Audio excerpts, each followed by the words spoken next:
entrando no ar mais um programa Conexão Câmara. É o Legislativo sempre perto de você, telespectador.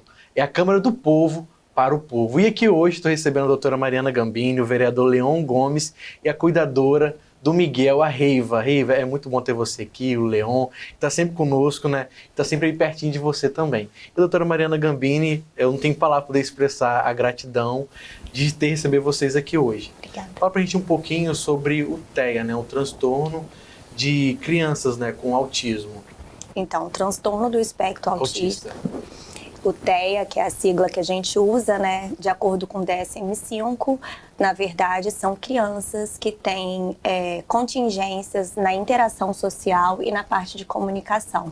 Lembrando que o TEA não é uma doença, né, é um transtorno, então não existe uma medicação específica para tratar. A gente trata as comorbidades associadas ao TEA, e perdura por toda a vida, então precisa de um acompanhamento terapêutico ao longo de todas as etapas da vida dessa pessoa. Doutora, hoje nós estamos aqui com a Reiva que vivencia essa causa. Reiva, ela é cuidadora e vó do Miguel. E eu queria saber, Reiva, como que foi para você quando você recebeu o diagnóstico ao nascimento dele, quando ele foi desenvolvendo, crescendo? Vocês tinham alguma desconfiança, tinham alguma informação da causa, ou até mesmo que eu possa me referir? Desconfiava de alguma coisa? Deixa alguns sinais? Sim. O Miguel, desde novinho, a gente percebeu algumas características, né, que fez com que a gente desconfiasse de que ele tinha alguma coisa. Como ele era muito novinho, a gente não podia, né, determinar o que seria. E a mãe dele, a Amanda, minha filha, sempre foi muito atenta, muito antenada, então ela pesquisava, ela via muita coisa na internet sobre, né?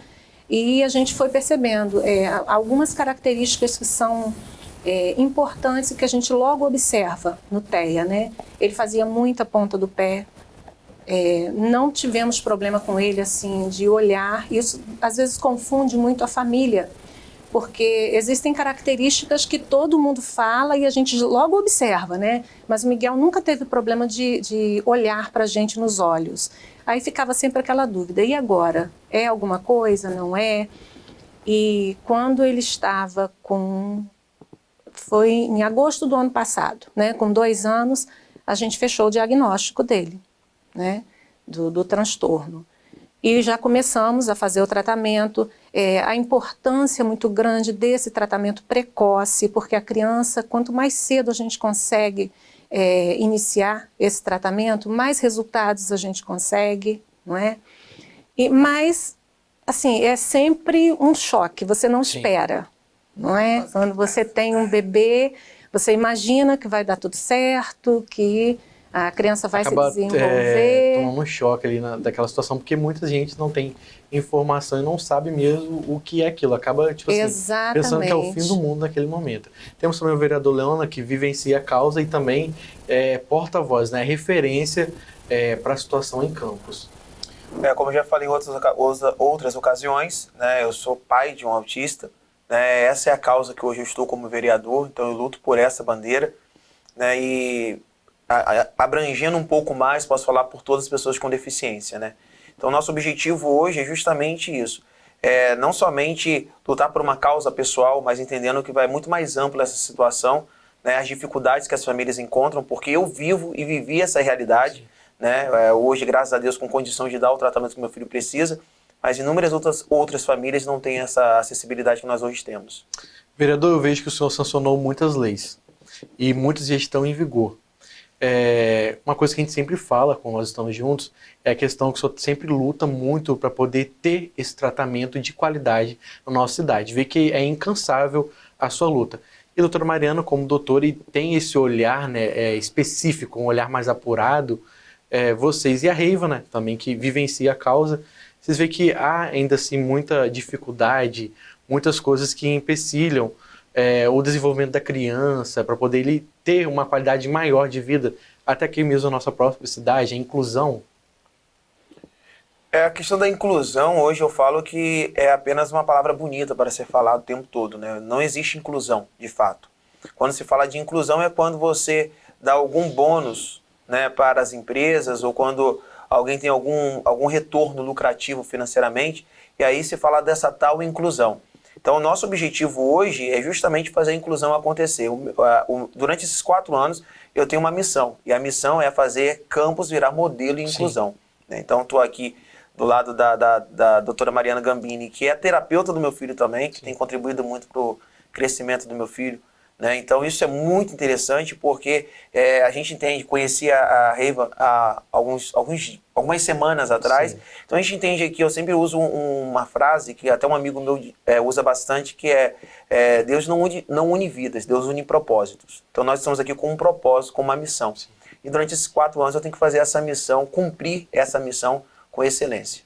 Reiva, hoje o seu maior objetivo é o desenvolvimento do seu neto para que ele possa ter uma vida independente. Isso.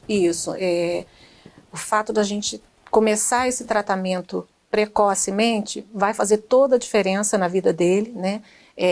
Nós temos situações no autismo que são bem mais complicadas do que a de Miguel, né? Tem crianças que não falam, então essa parte da comunicação fica bem afetada, é mais difícil, né? Graças a Deus o Miguel fala, ele se comunica e tem desenvolvido bastante essa parte da comunicação, mas uma dificuldade que a gente encontra muito grande é iniciar esse tratamento. Mesmo você tendo um plano de saúde, é muito difícil, porque você precisa de profissionais com especialização nessa área. E os planos de saúde, às vezes, não oferecem, os profissionais não são credenciados, e aí é aquela briga que você tem que fazer, né, para conseguir o atendimento. Uma outra questão também, que eu já digo aqui, eu tenho certeza que vocês vão concordar, é o fato da gente conseguir esse atendimento de forma fracionada. Faz uma especialidade numa clínica e consegue uma outra especialidade em outra clínica e não há aquela interação entre os terapeutas para fazer um atendimento isolado, holístico, né? O atendimento daquela criança como um todo, vendo todas as suas necessidades. Isso realmente é um problema que eu espero que com essa luta a gente consiga minimizar na nossa cidade. Aproveitando a sua fala, é muito importante a gente falar que o Brasil está 20 anos atrasado em relação aos Estados Unidos na causa, né? Hoje a gente vê ainda muitos médicos, em vez de partir como princípio a terapia, parte logo para a medicação. Isso não se faz mais nos Estados Unidos. Você tem no mínimo um gap aí de 1 ano e meio a 2 anos de terapia. Caso não tenha nenhuma resposta, aí sim você pensa em entrar criança, né? Com medicação. A risperidona, que é a medicação mais usada, ela causa problemas seríssimos no planejamento motor. Muitas crianças não chegam a falar no autismo por causa da risperidona. Ela acaba com a parte motora da criança. Isso não é falado para o pai, né? Então, assim, eu acho que por isso que ter uma cartilha, por isso que a gente ter leis, por isso que a gente educar esses profissionais para não ver o autismo como um business, que é o que acontece hoje, né? A indústria farmacêutica deu um boom nas medicações exatamente para favorecê-la. Não está pensando na criança nem na família. A gente tem que informar essas pessoas que existe esse mercado. Então, a gente precisa prestar muita atenção em como a gente faz a intervenção na criança. A terapia é fundamental para a janela do desenvolvimento, para adequar a criança ao marco do desenvolvimento, né? E não entrar com medicação. Medicação é o último caso para alguma comorbidade, se necessária, sim, né? Outra coisa também que as pessoas ainda a gente vê usando muito inadequadamente, fala assim, a criança ela é não verbal. Não. As crianças, elas não produzem a linguagem, mas a parte de comunicação com gesto é excelente. Então, ela é pré-verbal. Então, às vezes a gente começa a colocar rótulos e não existe rótulo no autismo.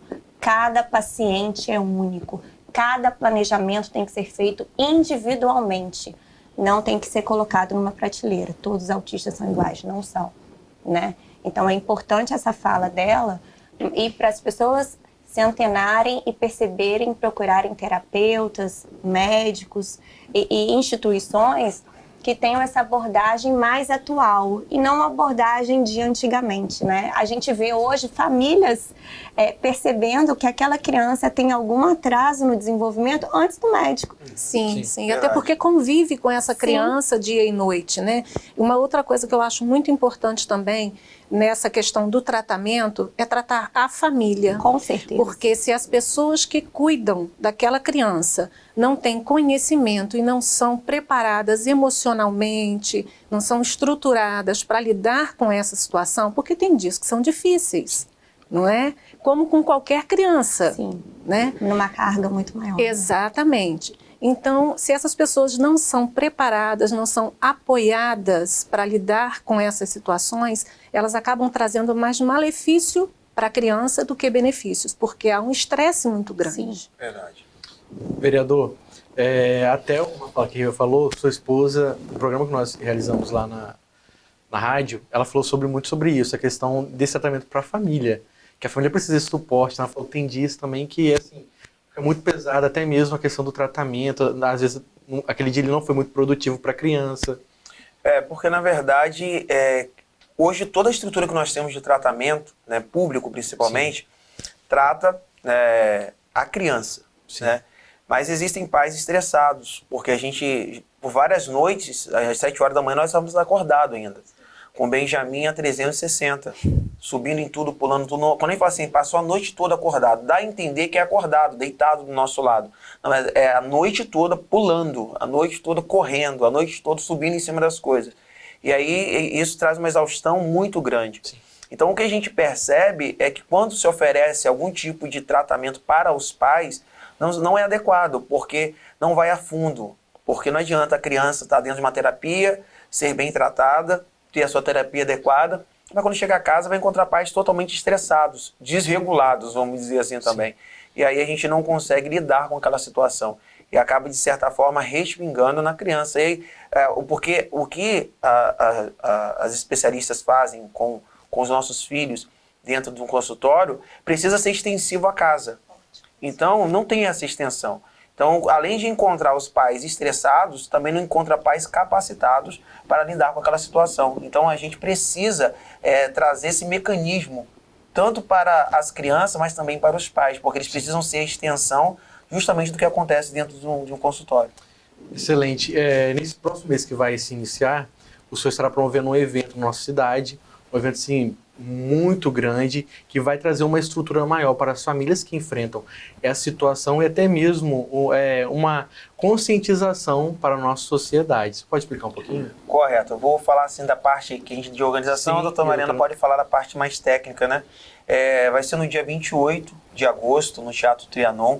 Vai ser a primeira conferência municipal de apoio ao TEA. Né? Esse é um start que nós estamos dando para uma lei que vai ser apresentada na semana que vem, que é instituir o mês de abril como mês de conscientização do transtorno do espectro autista. Algumas pessoas perguntam, mas é só autista? É só sobre o autismo? Não, a questão não é só sobre o autismo. É porque o autismo era algo desconhecido para todo mundo, na verdade. Hoje se ouve falar mais, mas fala-se muito, mas não passa conhecimento. Então, o nosso objetivo é não somente falar do autismo e não somente lutar para que tenha um tratamento precoce, o diagnóstico precoce, é que a gente possa passar informação, porque assim como eu, certamente a Reiva, quando recebeu o diagnóstico, é sem chão, a gente não sabe o que fazer. Então, a gente passou por isso, sabe o que é que você recebeu um diagnóstico e agora? Como vai ser? Porque a maioria dos médicos apenas fala, seu filho é autista, mas não fala mais nada. Não é um diagnóstico fechado que a gente quer. A gente quer justamente a informação, o conhecimento. A gente quer poder dar essa continuidade de tratamento dentro de casa também. Então, no dia 28, no Teatro Trianon, das 9 às 17 horas, vai ser feita essa primeira conferência municipal. Vai ser, se Deus quiser, sancionada essa lei que vai instituir o mês de abril como o Abril Azul, que é justamente de conscientização, onde nós pretendemos que essa conferência vai passar a acontecer em todo o mês de abril. Né? E aí atividades em escola, blitz, a gente vai fazer até agora a blitz azul, ainda não falei, vamos falar na terça-feira na nossa reunião, a blitz azul antes da conferência, vamos para a porta de shopping, vamos para a rua, justamente. Mas como que consistiria isso, essa blitz azul? É uma abordagem? Uma abordagem, nós vamos mandar fazer panfletos, tanto de divulgação do evento, mas como também... Conscientização. É, isso aí. A gente precisa ir para a rua e falar para as Legal. pessoas, e temos o objetivo de mais para frente, dentro dessa conscientização, fazer a Guarda Municipal Azul também. Sim. Por que isso? Porque a Guarda Municipal pode ser um apoio na nossa Maior. cidade, justamente em momentos difíceis que os pais estiverem passando na rua, eles seriam um auxílio para isso. E a gente tem grandes ideias aí. Antes da doutora falar, essa questão da Blitz, né, é muito importante. Tem muitos pais que, às vezes, como a Riva falou, deixam sinais. A criança deixa sinais. E às vezes quer fechar o olho para aquela realidade. Acaba encarando aquilo como se fosse algo muito ruim. Mas, de fato, é uma mudança para a vida de quem recebe aquele diagnóstico. Mas também não é o fim. Isso aí, porque às vezes você recebe o diagnóstico, pode acontecer do pai aceitar, a mãe não, ou vice-versa.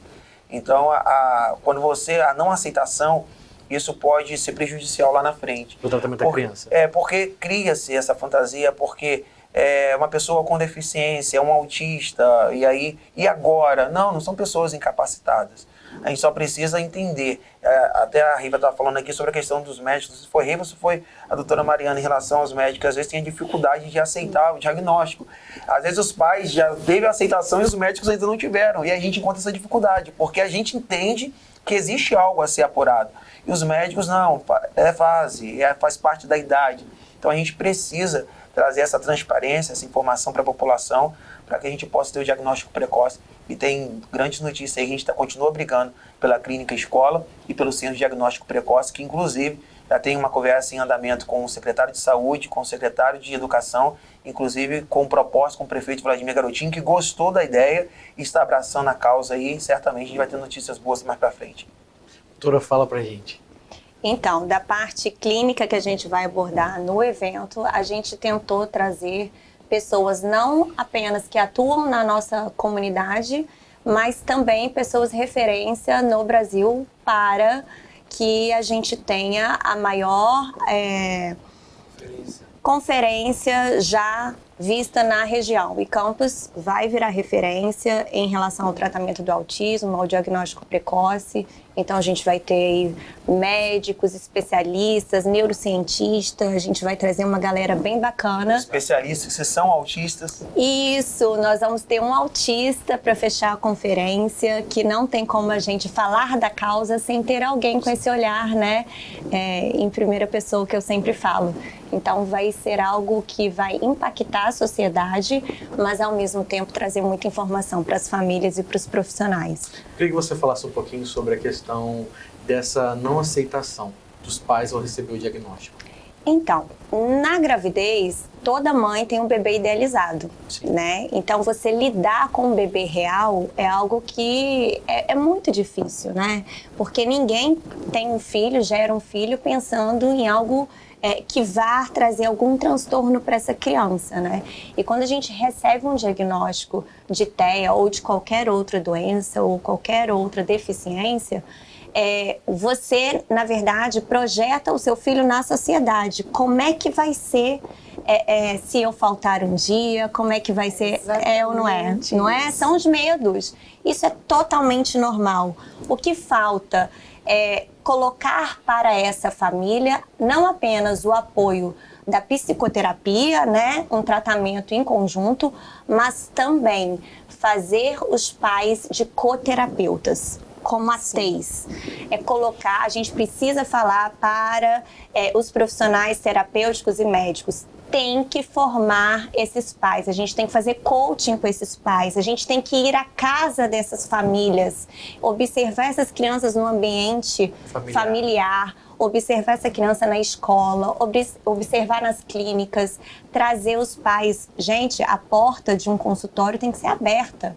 Eu tenho que ter o pai lá dentro, olhando o que está sendo feito. E fazendo junto. Fazendo junto. Eu preciso treinar. Gente, isso é política pública. Se eu tenho o pai como coterapeuta, o governo vai gastar menos dinheiro com terapia. Sim, sim. Né? Então, assim, eu vou estender a hora de terapia. 30 minutos no SUS, por exemplo, 40 minutos no particular. Eu vou levar isso mais umas 4 horas em casa com a avó, com a tia, com algum cuidador, com os pais. Ou seja, inserir. E outra coisa, quando os pais estão inseridos no tratamento, a aceitação é melhor. Nos Estados Unidos, por exemplo, a gente tem engagement, que é colocar os pais atuantes, seja na escola ou seja, nas terapias.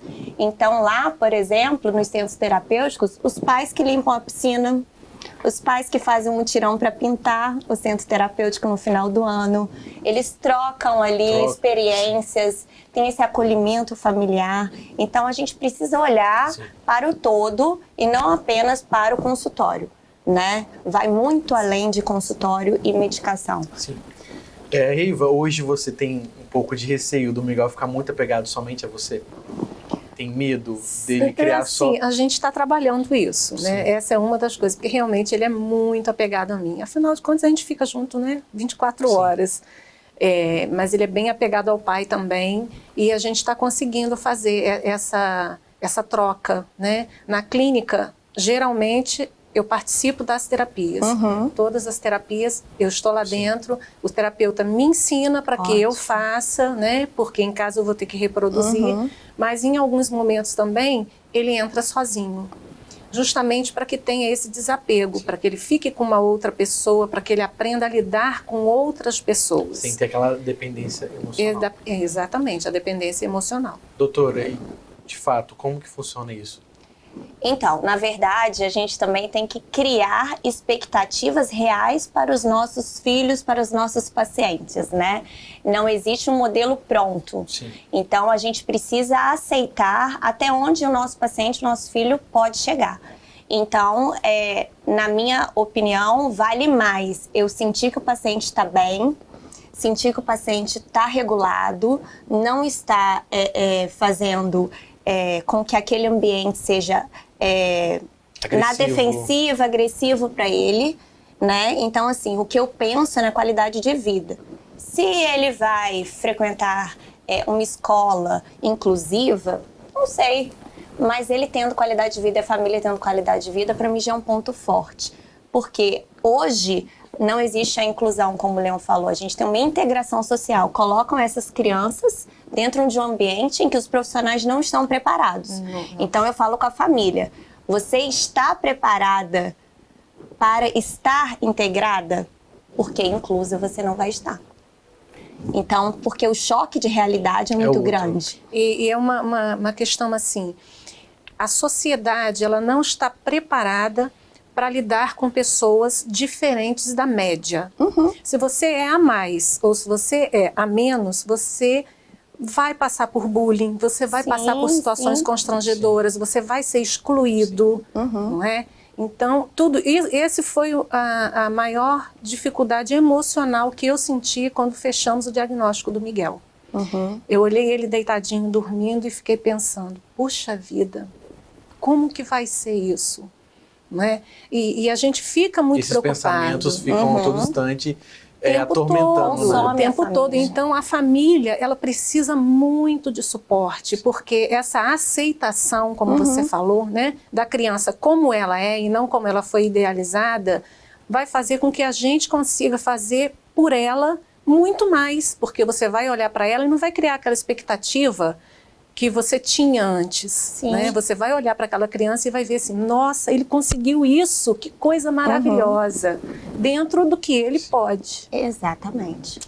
Vereador, hoje na condição de vereador, você vê que algumas coisas para você se tornou assim mais fáceis, você consegue ter mais voz, consegue lutar mais pela causa, porque antigamente se encontravam muitas impossibilidades, né? Muitos não, podemos dizer. O primeiro segredo, na verdade o segredo principal que tem nessa questão política é você não politizar a sua causa. Sim. Porque isso nós vemos em você. No dia que você politizar a causa, você perdeu a essência dela e de nada presta, né? Então você vai ser apenas mais um no meio da multidão. Então a primeira coisa que eu brindo é que a causa da pessoa com deficiência não pode ser politizada. E aí eu brigo com tudo e qualquer um que tentar politizar essa causa. E aí, quando a gente consegue enxergar o propósito e a missão que você tem, porque eu falo que hoje as pessoas com deficiência, né, não só a questão das pessoas autistas, as pessoas com deficiência hoje têm um mandato. Eu sou apenas o instrumento, eu tenho apenas a caneta, mas o mandato é da causa. Então, isso acaba facilitando as questões. É fácil conseguir? Não é fácil, porque eu estou passando por lutas para tentar conseguir coisas que deveriam ser imediatas, né? Mas agora tem voz. Eu, quando subo na tribuna ou quando eu me posiciono, querendo ou não, é um representante legal, né? Então, a população, hoje eu sou o representante legal da população e, consequentemente, da causa das pessoas com deficiência. Então, certamente, o que eu falo hoje tem mais peso do que ano passado, como pai. Um pai que ninguém conhecia, ninguém sabia quem era. Então, o que eu falava não surtia efeito. Hoje não, quando eu me posiciono, queira ou não, eu vou ser ouvido, vou ser escutado. Sim. Consequentemente, quando me escutam cada pessoa com deficiência e seus pais. Excelente. Que pena que nós já estamos chegando ao fim. Mas antes de nós finalizarmos, queria para a Reiva, deixa um recado para o pessoal que está em casa nos acompanhando agora, como que é ser cuidadora, como que é esse amor pelo Miguel. Isso aí... agora você me emocionou. Quando a gente olha para a criança da gente... Chora, dá vontade de chorar também. Você conhece a nossa história, né? A nossa história não é simplesmente de ter tido o diagnóstico de TEA, né? Mas quando a gente olha para a criança da gente e vê assim, que ele vai precisar muito mais da nossa dedicação, muito mais da nossa interação com ele, do que uma criança que tem um desenvolvimento com os marcos, né, dentro do esperado, da expectativa, você ama muito mais. É um amor condicional, né? Incondicional. Você dedica a sua vida a fazer o melhor. E o mais importante, a gente sabe que tudo que a gente fizer por eles, enquanto eles estão pequenininhos, vai refletir na vida inteira. Então você segura essa oportunidade com toda a garra e faz o seu melhor. É isso que é importante também, a gente entender que a gente vai fazer o nosso melhor, né? É aquilo que a gente consegue e se dedicar. Deixa uma mensagem pra gente também, vereador. Então, eu amo o que eu faço, amo essa causa para a qual Deus me colocou. Meu filho foi um presente de Deus. Meu filho, ele me ensinou a expressão da forma exata o que é o amor incondicional. Você pedir um abraço, você não ter, mas você continuar dando esse abraço todo dia nele. Você pedir um beijo, não ter, você todo dia continuar dando um beijo nele. E aí ele me mostrou que não é o que ele tem para me oferecer, mas o melhor de mim que eu posso entregar a ele. Então eu vivo isso todos os dias. Então, resumindo, é isso. O autismo, ele me fez mais humano.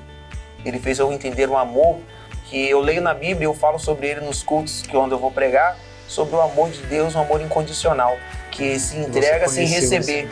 E aí eu me encontrei nessa situação, eu vou ter que me entregar e eu não sei se eu vou receber. Meu filho hoje ainda não fala e eu sonho todos os dias com um dia que eu vou estar sentado com ele e conversando comigo.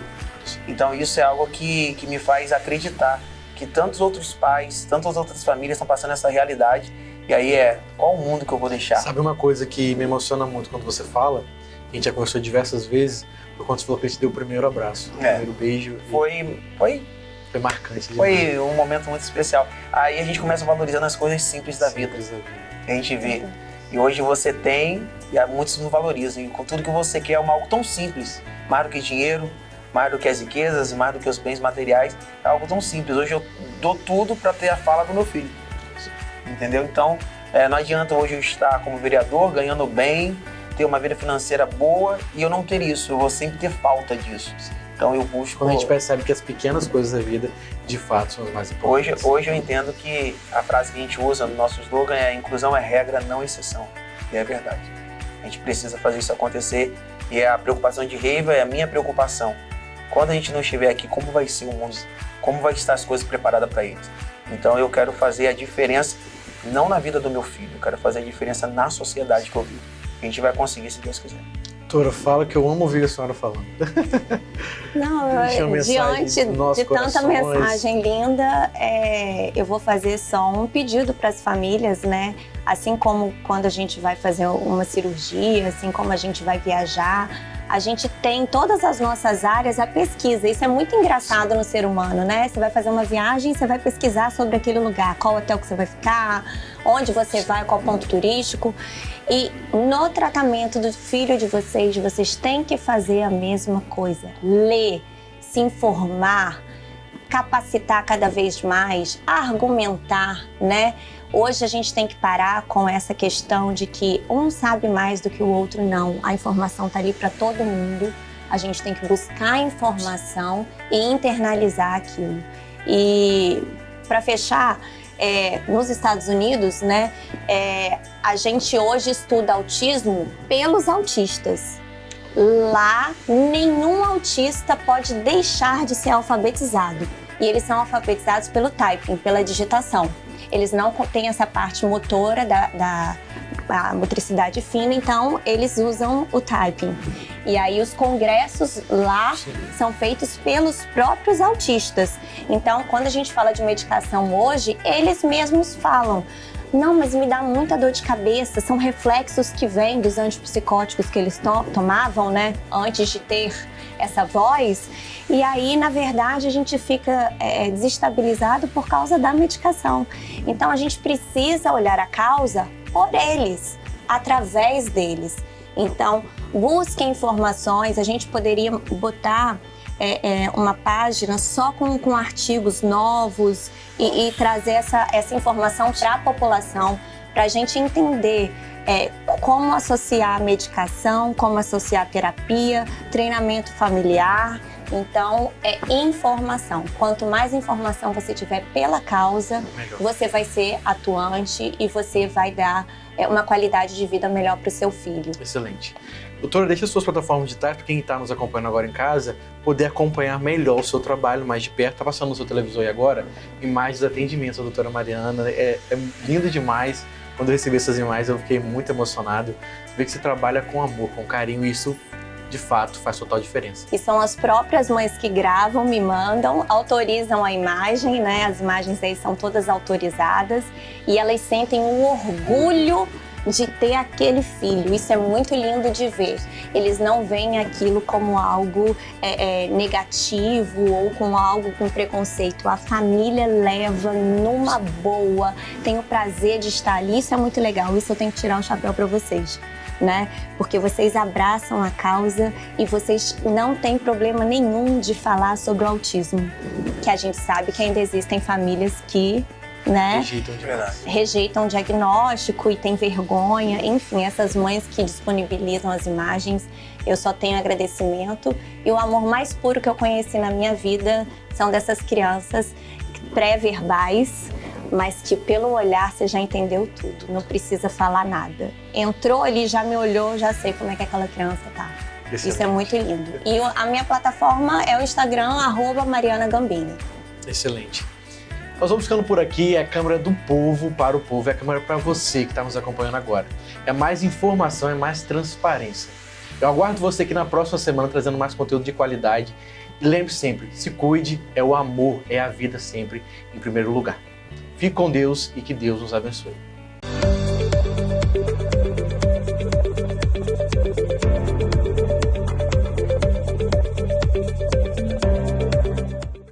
Você e sua família podem dormir todos os dias assim, no aconchego de suas camas. Ou assim, na UTI de um hospital. A escolha é sua. Previna-se contra a Covid-19. Evite aglomerações. Use máscara. Lave sempre as mãos com água, sabão ou álcool em gel. A Covid-19 mata. Uma campanha da Câmara Municipal de Campos. Do povo para o povo.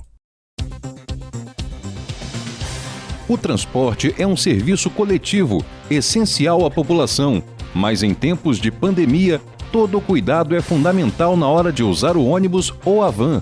Use máscara e álcool em gel, evite ônibus lotado, mantenha as janelas abertas. A prevenção é a melhor arma contra a Covid-19. Uma campanha da Câmara Municipal de Campos, do povo para o povo. A Câmara de Vereadores de Campos participa da campanha Vacinação Solidária e você também pode participar. Quando for se vacinar contra a Covid-19, leve e doe um alimento não perecível. A doação não interfere na sua vacinação, mas vai matar a fome de milhares de pessoas durante a pandemia. Câmara Municipal de Campos, do povo para o povo.